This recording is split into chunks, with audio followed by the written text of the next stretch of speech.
अरे ना तो सेंट्रल, ना ही स्टेट, ना ही सरकार कोई डिसाइड नहीं कर पा रही है इस बेरोजगारी के पीछे किसका हाथ है। जिस चीज का सभी को इंतजार था दोस्तों, वो बजट आ चुका है। हम मतलब आम आदमी के लिए क्या फायदा हुआ? अरे एक मिनट, युवा को रोजगार मिलने वाला है या नहीं? अरे इन्वेस्टर के बारे में कुछ सोचा है? अरे टैक्स कम हुआ कि नहीं? ऐसे बहुत से सवाल बजट के लिए राह देख रहे थे दोस्तों। चलिए शुरू करते हैं। युवा बेरोजगार बने घूम रहे हैं और अपने हक के लिए लड़ते हुए मेहनती लोग भी बेरोजगार बैठे हुए हैं दोस्तों। मोदी सरकार ने इस बात को समझा और इस बार 5 नई स्कीम लॉन्च की है, जिनके लिए 2 लाख करोड़ से ज्यादा बजट अलॉकेट किया गया।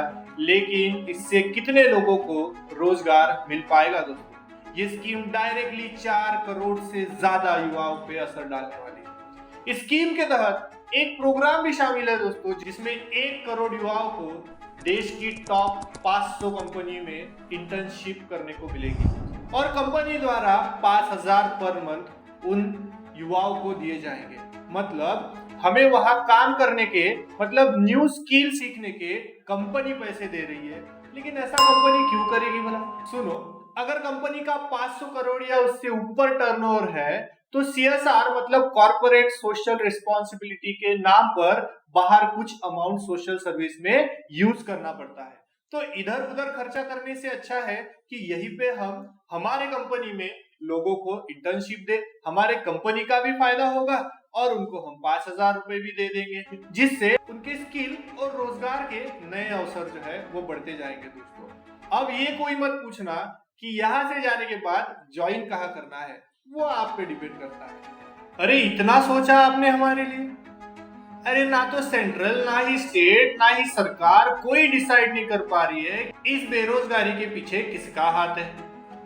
आपको पता है दोस्तों, सरकार ने इस बार ये बताया कि हम चाइना से चीजें लाएंगे, चाइना की फैक्ट्री लाएंगे, चाइना के इंस्ट्रूमेंट्स लाएंगे और इंडिया में उसे स्टार्ट करेंगे, फैक्ट्रीज खोलेंगे, ताकि जो वेस्टर्न कंट्रीज है जो चाइना के साथ एक्सपोर्ट इंपोर्ट या उससे सामान नहीं ले सकती, वो आके इंडिया से अब सामान ले। अरे क्या आप भूल गए आपने क्या क्या बैन कराया है चाइना से? और चाइना को इंडिया में खोलना चाह रहे हो? करना क्या चाहते हो? अरे इंटर्नशिप तो दे रहे हो, लेकिन प्राइवेट कंपनी या जॉब के कोई क्रिएशन ही तो नहीं कर रहा है। कोई वैकेंसी जो है नई निकल भी नहीं आ रही है। तो ये 5,000 लेने के बाद, ये स्किल्स डेवलप करने के बाद वो बच्चे कहाँ पे जाएंगे अपना जॉब का CV लेके? अगर ये सरकार अगले 5 साल तक रहती है तो हमारे फाइनेंस मिनिस्टर का 11 बार बजट पढ़ने का रिकॉर्ड बन जाएगा दोस्तों। अभी भी बना है, लेकिन क्या 5 साल ये सरकार रहेगी? हमारे देश में कितनी गरीबी है हम जानते हैं दोस्तों। तो इस पे क्या निर्णय लिए गए? प्रधानमंत्री अन्न योजना को 5 साल और एक्सटेंड कर दिया गया, जिसमें 80 करोड़ लोगों को फ्री राशन मिलेगा। ये एक बहुत बड़ा स्टेप है जो गरीबों को बेसिक नीड के लिए हेल्प करेगा। मतलब देश के लगभग 55% लोगों को ये राशन मिलेगा। इतने लोग देश में गरीब है दोस्तों। हाँ, लेकिन राशन कैसा मिल रहा है इसके बारे में कोई डिस्कशन मत करना प्लीज। प्रधानमंत्री आवास योजना के लिए 10 लाख करोड़ अलॉकेट किए गए हैं। इस स्कीम के तहत 1 करोड़ से ज्यादा मकान शहरों में और 2 करोड़ से ज्यादा मकान गांव में बनाए जाएंगे। ये इनिशिएटिव जिनके घर अच्छे नहीं है उनके लिए एक बहुत बड़ा रिलीफ है, क्योंकि उन्हें अपने घर की चिंता कम होगी और वह अपने घर में एक सिक्योर और स्टेबल लाइफ जी सकेंगे दोस्तों। किसानों के लिए करोड़ों का फंड अलॉकेट किया गया है। 1 करोड़ से ज्यादा किसानों को नेचुरल फार्मिंग के टेक्निक्स भी सिखाए जाएंगे। ये फंड एग्रीकल्चर सेक्टर को बूस्ट करेगा और शायद इस वजह से फार्मर जो है स्टेबल जिंदगी जी पाएंगे। और दोस्तों 5 राज्यों में जन समर्थ आधारित किसान कार्ड जारी किए जाएंगे। इससे किसानों को कम ब्याज पर कर्ज मिलेगा।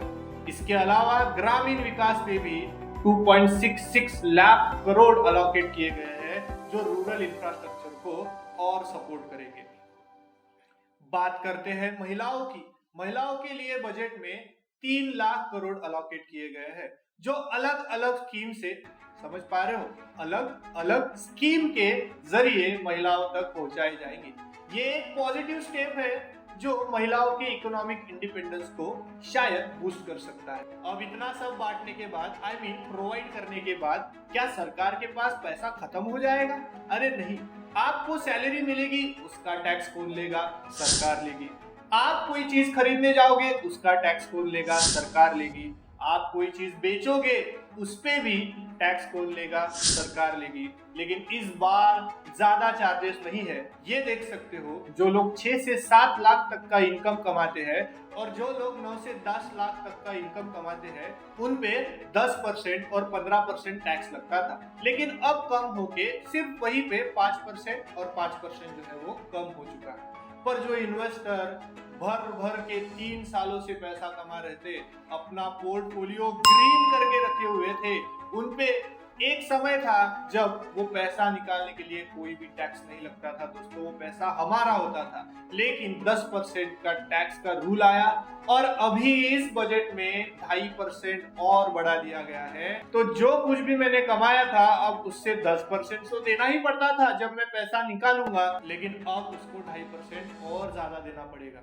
मतलब टोटल 12.5% उसको देना पड़ेगा। वैसे मेरा तो पोर्टफोलियो अभी 2.5% ही ऊपर गया था, लेकिन ठीक है, तो सरकार जो है यहाँ से पैसा कमाएगी। बट गोल्ड और सिल्वर पे कस्टम ड्यूटी जो है वो कम हो चुकी है। ये एक अच्छी खबर है, अब गोल्ड सस्ता हो जाएगा। लेकिन जिन्होंने बहुत बहुत बहुत लेके रखा हुआ है, क्या ये उनके लिए अच्छी खबर है? पता नहीं। आपने सुना है वैसे अभी सरकार को एसजीएफ मतलब सोवरेन गोल्ड बॉन्ड का रिडम्पशन आने वाला है। शायद पैसे देने में सरकार को आसानी होनी चाहिए, इसलिए तो गोल्ड के रेट कम नहीं किए।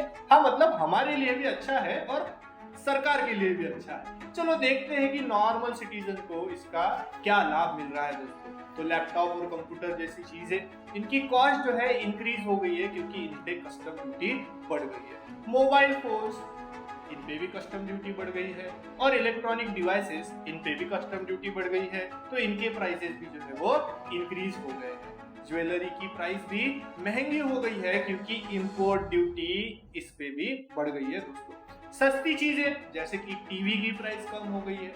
गोल्ड के रॉ प्राइस कम कर दिए गए हैं। मोबाइल के जो कंपोनेंट्स होते हैं दोस्तों, जी हाँ, मोबाइल सस्ता नहीं हुआ है, मोबाइल के जो कंपोनेंट्स होते हैं उसकी प्राइस घटा दी गई है क्योंकि इस पे जो कस्टम ड्यूटी लगती थी वो भी घटा दी गई है।